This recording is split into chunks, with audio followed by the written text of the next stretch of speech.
Abacus ourselves, we're leaders in exterior lighting throughout the UK and around the world.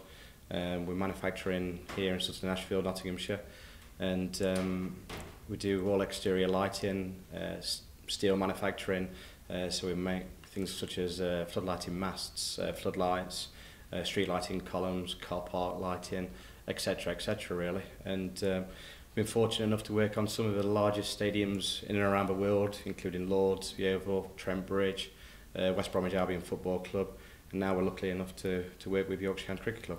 Works have commenced on site. We engaged into contract with a club roughly around about 2 months ago, but things over the last few weeks have accelerated far more now. I was on site on Thursday of last week with Howard from the club, and we've commenced on site.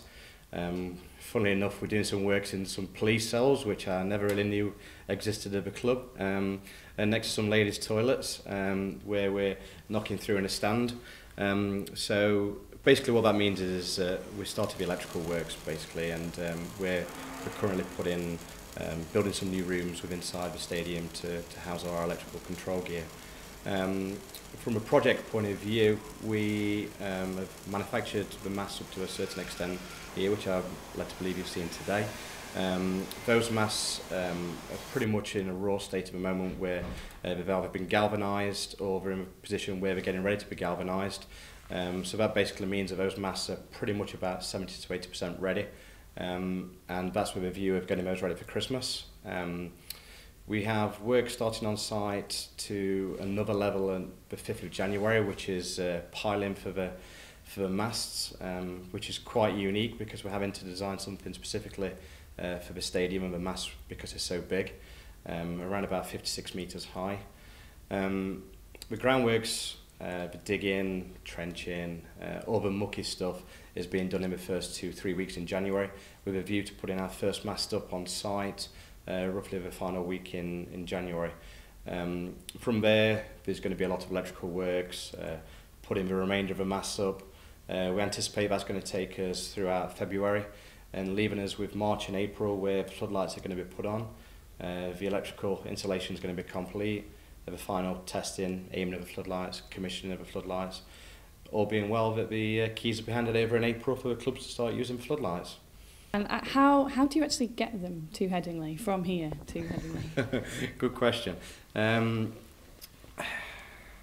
Quite difficult to answer really, because there's so many components which are part of this project. It's not as easy as saying we're just going to do one delivery with one mast and delivering that to site tomorrow. Because we've got 4 masts here which are 56 metres high, or thereabouts, we basically have to put together a series of sections of a mast onto various different loads, so they'll be transported by wagons, articulated lorries, etc. We will use some various components which will be sent by couriers. But basically everything will leave here in one state or form, and we'll transport it over to Headingley, and then the construction phase actually starts on site. So basically it's a little bit like a Meccano kit, that a lot of the components will leave here and then we have to piece them together on site, and actually then the work really begins. With lighting, you do have the ability to make things quite unique. At Edgbaston, when we did the lighting there, we put a head frame in there which is the shape of a letter E. At Trent Bridge, the head frame was to resemble a cricket ball.